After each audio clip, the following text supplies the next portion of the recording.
What's up, everyone, and welcome to another episode of the Fantasy Mafia Podcast, NBA edition. My name is Jordan Jaika, aka Dr. Fantasy, and I am here with my co-host, the Fantasy Caveman, and we are in the middle of our NBA mini-series where we are giving a 2019-20 recap for each franchise. Right now, we're focusing on the non-playoff teams, and then we're previewing their off-season and the following season. So today's topic of conversation is the Cleveland Cavaliers.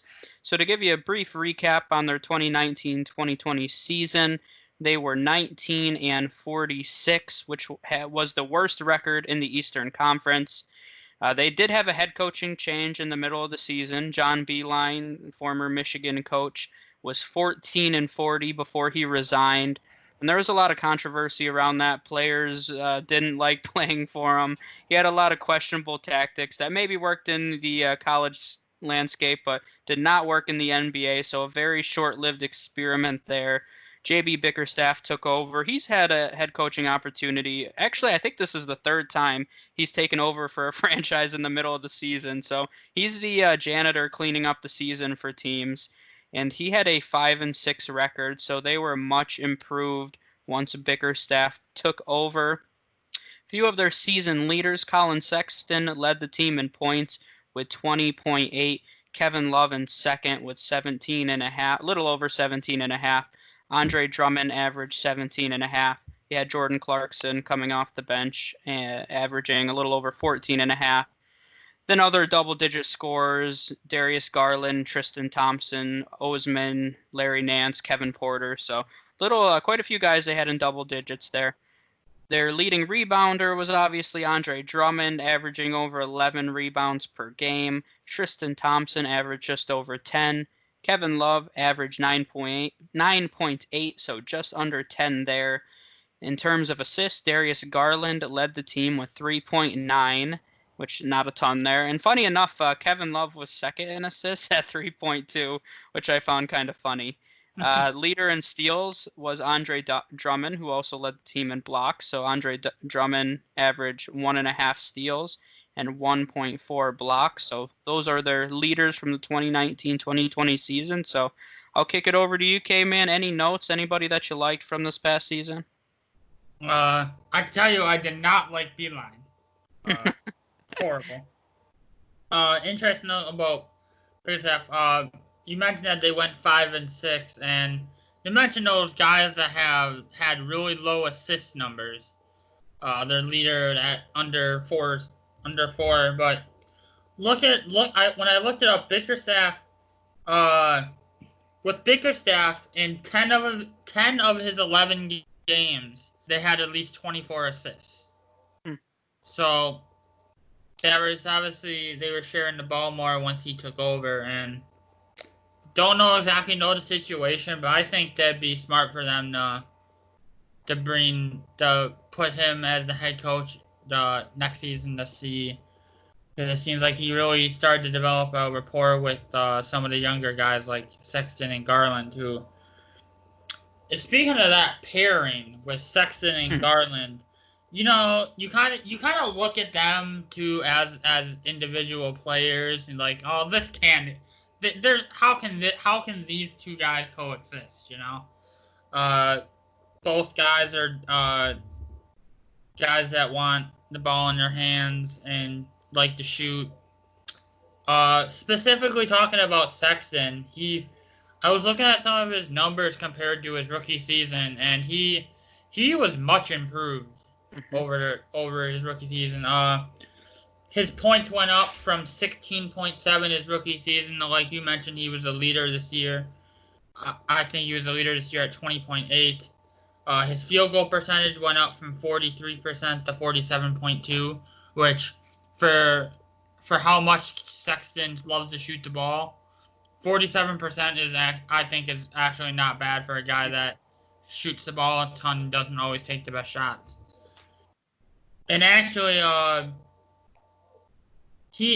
Sexton had 25 points in 7 of his last 8 games before the shutdown, which was the longest streak since LeBron James left. So I think he could be something. He could be something special there in Cleveland. I feel.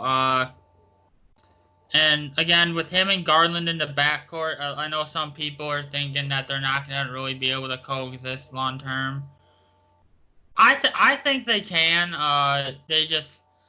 They'll need. The thing is with the rest of the Cavaliers roster, not a bunch of guys that are demanding the ball to score. Mm-hmm. I would say, so you can afford to have Sexton and Garland dominating the ball a lot and taking a good amount of the shots. So I think there's gonna be enough shots to go around for them offensively. Defensively is gonna be the question. I mean, you have Garland and Sexton as a starting backcourt. Defense is gonna be able to pick that apart all day. They're not big guys, but last quickly to note about them is they're the only two rookies in Cavaliers franchise history, and Sexton and Garland, that made at least 100 threes in a season. So that they were the first two people to do that in the so they can shoot, and we'll obviously talk about how this will help them. This will fare for them next season, but I think the future this season, it's hard to place all the blame on the head coach, but I think who knows how this season 2019 season would have turned out had they had Bickerstaff from the start of the year, let's say. Guess we'll never know, but I think that's an interesting thing to think about there. Yeah, I mean, I think the head coach in any sport is the most underrated position. And I talk about it a lot with the NFL, that I think the most important position in the NFL is the head coach. And for the NBA, more than anything, it's just about not creating a toxic environment. And it sounds like, we're all employed. I mean, we've probably worked in toxic environments, and you're just not at your best when that happens. So, it's the same thing in the NBA. This is their job. And if you have a leader that you don't like and don't respect, it makes it hard to go out there and play your best each and every night. So you already mentioned the Sexton and Garland dynamic. I think that's really interesting as well. Offensively, I do think it works because Colin Sexton is a scorer. I think Darius Garland can distribute a little more than Colin Sexton can. Sexton just wants to score. He doesn't. I mean, when he has the ball in his hands, I don't think anybody else is going to touch it. I mean, he wants to score. That's what it's all about. To me, and you mentioned, I was going to bring it up as well, it's all about defensively. I mean, these are both guys who are 6'1", so they're smaller guards. They're not just point guards. I mean, they're smaller guards. It's a little different in Houston for me because James Harden has a little more size, and when he doesn't have the ball in his hand, at least he's 6'5". For these two guys, they're smaller guards. They are only 20 and 21 years old right now, so they're still extremely young.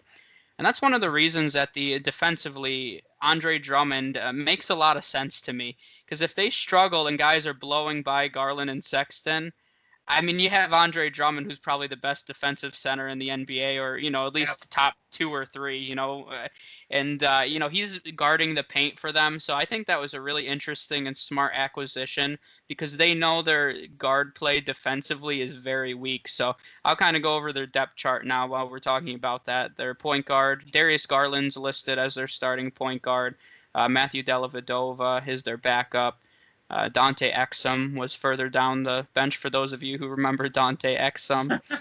Their 2 guard is Colin Sexton. Exum's listed as their backup with Kevin Porter. Their 3 is C.D. Osman. Kevin Porter listed as the backup, and McKinney and Larry Nance. Power forward, they have Kevin Love, a guy that we haven't really discussed too in depth, but he's a fantastic role player, and I like where he's at now. Larry Nance is their backup, and then McKinney is listed as their 3rd. Center-wise, they have Andre Drummond listed as their starter and Tristan Thompson as the backup center. Another guy we haven't talked about, but we'll talk about when we discuss free agency. You could probably list him as the backup power forward, too. He really plays big man. That's really his role. So really interesting, though, because I think they're a few pieces away from being very interesting. their depth is not fantastic when you start looking at their role players. I mean, Tristan Thompson, if he's coming off the bench, is one of the best six-man in the entire league. But after that, I mean, you got a lot of question marks, to say the least. But I mean, I love their starting lineup, especially once they get a top 3 pick here. With Garland, Sexton, Love, and Drummond, you'll say, let's say they draft a solid wing player that slots into the 3. I have them taking, well, I'll talk about it later, my boy Aaron Nesmith. But, I mean, if you had Garland, Sexton, Nesmith, Love, and Drummond, I mean, that's a very interesting starting lineup. Very young, but very interesting. So I think there's a lot for Cavs fans to be excited for, which is something without LeBron they haven't been able to say. Yeah. The future is definitely bright, and we'll talk about it. We'll talk about it in a little bit when we talk about how they're going to fare next season. But a lot of young guys, a lot of talent. I know, especially in DFS. Back when the NBA was still a thing. I remember those days. Those are good days, weren't they? Back when the NBA was played. But Garland, especially Garland. Garland was. I was always find myself like he would always be a streamer at a guard spot. So just the Cavaliers in general, obviously led by Garland and Sexton, but I think the future is definitely bright for them. And we'll talk a little bit. I kind of brought it up briefly already, but let's talk about their upcoming free agents quickly. So there's 2 big guys that are going to be free agents. Tristan Thompson's their number 1, $18 million coming off the books if he doesn't return. And then Matthew Dellavedova, who's one of their backup guards. He actually was making $9 million a year, so I don't expect them to re-sign him, especially at that money. We'll see how that shakes out. They'll definitely need to sign or draft another guard for some depth, but I don't know if Dellavedova's that guy. So I'll let you talk a little bit about Tristan Thompson and their upcoming free agency. Like you said, he was. Drummond was technically a free agent, but a few weeks back he officially picked up his player option. So I think that was the point all along.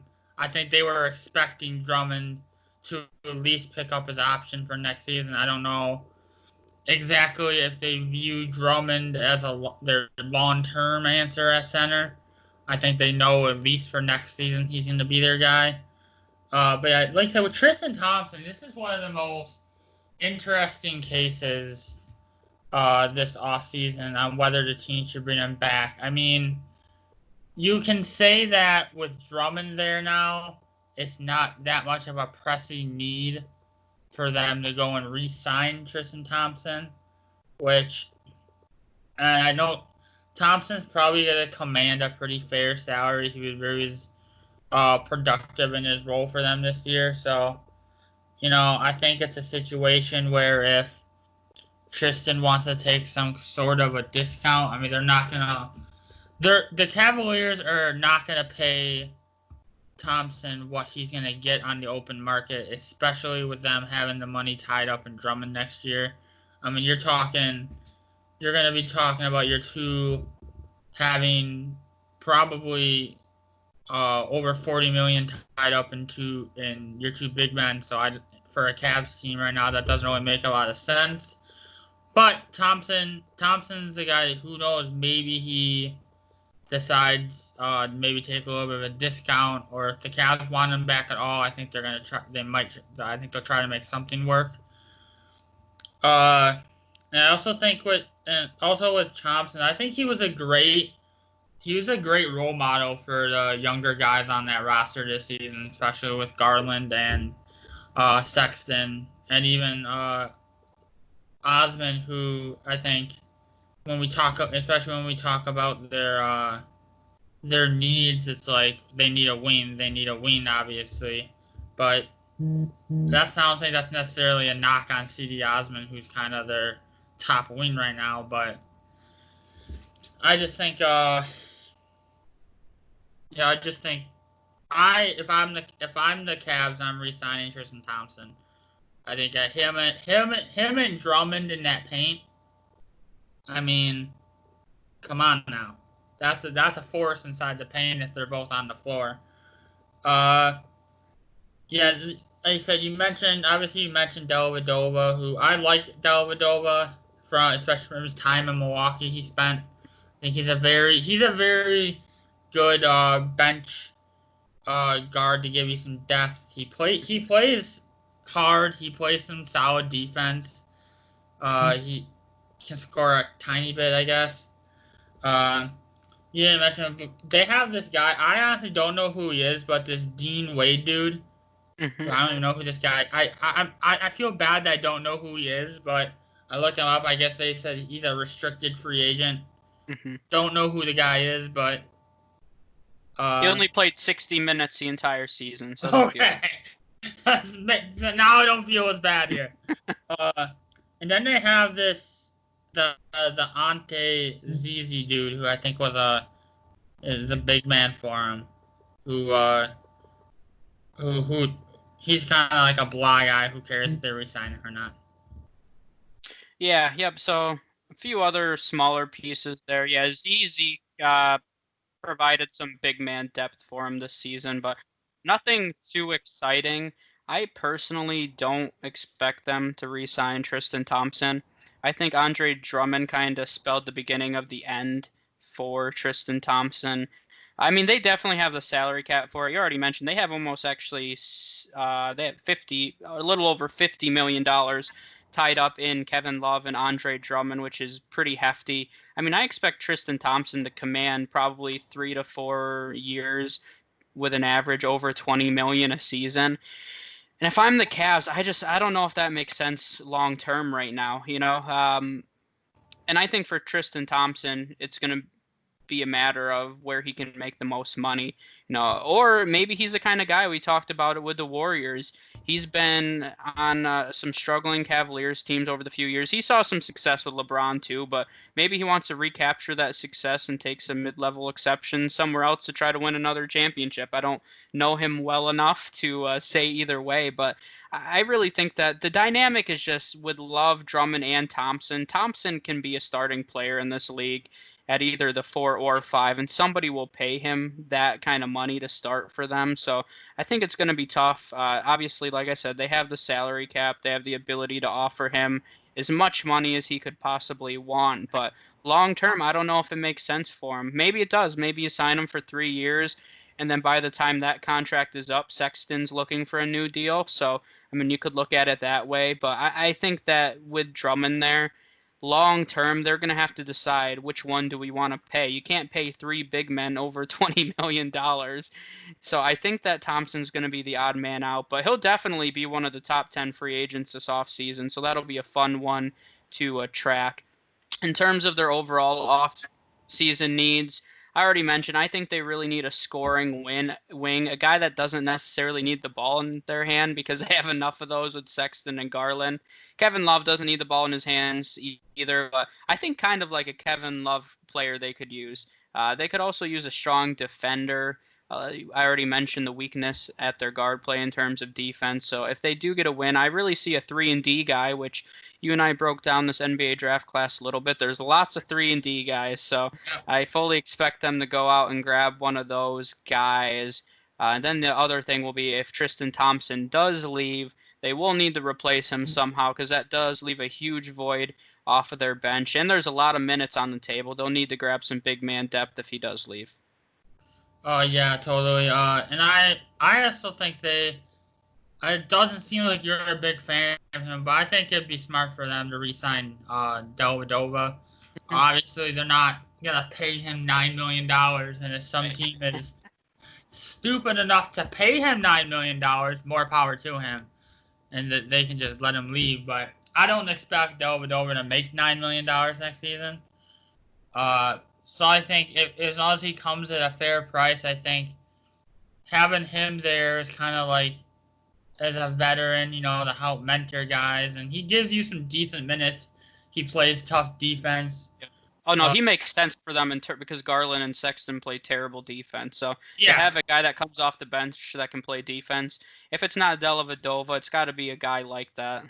Yeah, that's right. But it'll come down to how much money he's going to be able to get.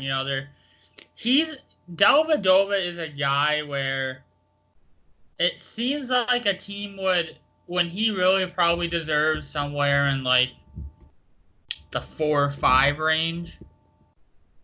I feel I could see some team like overpaying for him and giving him close to 15, which is insane and stupid. But I could see there might be some team that's willing to, make that kind of deal where obviously then he falls out of the Cavs target range there. Yep, I would agree.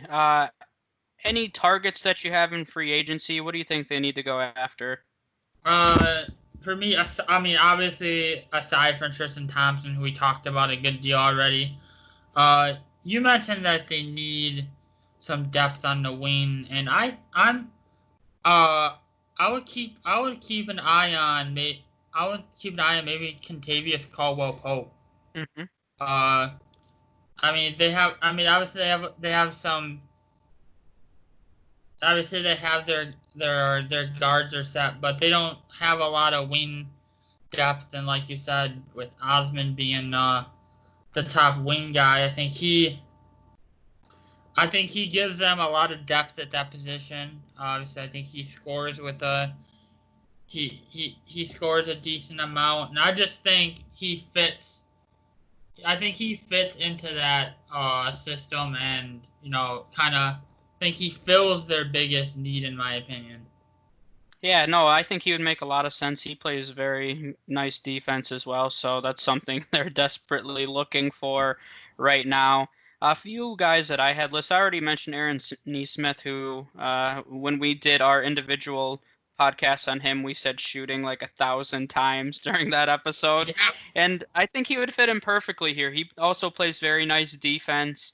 They have is he a little bit of a stretch in the top 3? Maybe, but as the class's best shooter, I couldn't really blame him. I mean, they might be able to get Obi Toppin depending where they are. That would be a fantastic fit.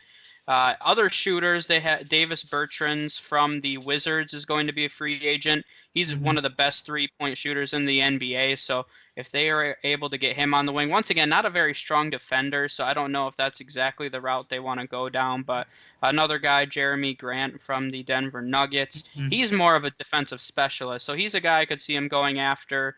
Him and Osman could play minutes on the wing. Grant's a better shooter than Osman, but he's a very tough defender, one of the best wing bench defenders in the NBA. So I think he'd provide them with some nice depth. But I think that's really the theme for them this offseason is it's nothing against the Osman. It's more I think he's a role player. He shouldn't be your starting 3, and that's all it comes down to.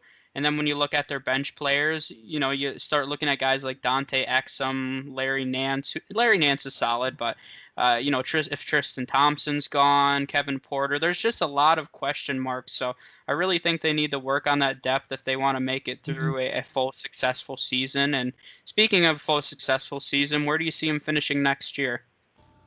Yeah, so it's obviously they're a team that's going to be exciting to watch, and we're going to see how these young guys continue to gel and work together, and what happens with Tristan Thompson, obviously. But I can see them. Obviously, they're going to have a high pick, so that's going to be an interesting man-to trio to add with Garland and Sexton there, but. I can see them sneaking into the playoffs next season. It seems like a big leap for them to go from, 19 wins to a spot east. But like we already mentioned with the coaching change, a good amount of those losses and a good amount of the reason why they were that bad was because they had a horrible head coach for 2/3 of the season at least. So, with a new coach, if these players are actually buying into Bickerstaff or whoever they decide to bring in for next season, I think they can play well enough to sneak into that A spot. Definitely, I definitely don't see them as the worst team in the East next year. I don't think that's gonna happen. There's too much talent on that team, and I think too much with other teams. Other teams have a lot more holes and a lot more issues than them. So if I had to guess, I think they sneak into that eighth spot, but they're definitely going to be a fun team to watch next season. Yeah, I agree. Looking at the East, it's very top heavy. Obviously, they're not going to pass any of the big dogs on top like the Bucks, Raptors, Celtics, Heat, 76ers, the Nets with a fully healthy roster next year.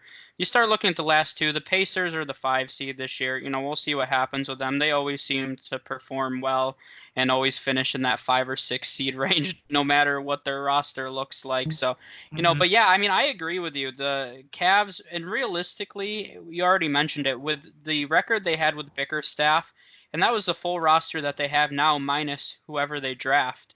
So, I mean, they were on a pace to be tied with the Magic for the 8 seed. And that was at mid-season, trying to get all these guys to gel together. So I think there's a lot of potential there. I would have them probably as my 8th seed right now, sneaking in and getting demolished by the 1 seed in the first round. But Yeah. I agree. I think I'd have them as my 8 seed right now, and we'll see where it goes in the future. I think whether or not they can take a step up and be a top team in the East is really dependent on how Garland and Sexton develop together. And I think Drummond and Love are really solid right there, and they make a lot of sense together. I mean, you want to talk about a big man combination. I've never seen one that makes more sense than Andre Drummond and Kevin Love. Yeah. Kevin Love does not want to be down low. I mean, he wants to spread out, shoot threes. Andre Drummond is your definition of a traditional center. He rebounds the ball. He blocks lots of shots. So I love that combination. It's just a matter of, can Sexton take that step up and become a superstar guard, and can Garland complement him? From what I've seen, I think Sexton is the better candidate to become a superstar than Garland. So this is a big year from him. And then within all of that, can they draft a guy this year that fits in with the dynamic they have now? So they have a lot of important decisions to make, and I think over the course of the next few years, we'll see where they go.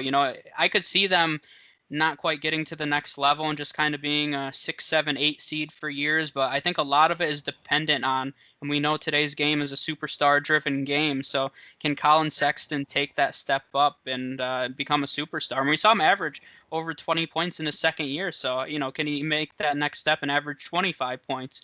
That's to be seen, but I think there's a lot of exciting pieces here. Yeah, totally. Like you said, I can see them, even if they don't make the playoffs, I can see them hovering around that spot. They're gonna win more than 19 games, obviously. I know it wasn't a full season, but I can definitely see them, I could see them like cracking 500. There's a lot of variables that are going to go into it, but if everybody's healthy and everybody plays to their potential next year, I can definitely see them hovering around 500 for sure. Yep, I agree with that. So I think that's everything we have on the Cavaliers then, so we appreciate everybody watching. This is our second installment of our NBA mini-series where we're giving a season recap and then giving a preview into this upcoming off-season. Right now we're focusing on the non-playoff teams. So this today we talked about the Cleveland Cavaliers, so we appreciate everybody watching. Make sure you go like the Fantasy Mafia on Facebook, subscribe to our YouTube channel, and check out our website at thefantasymafia.com. So once again, we appreciate it, and we will see you guys next time. Yep.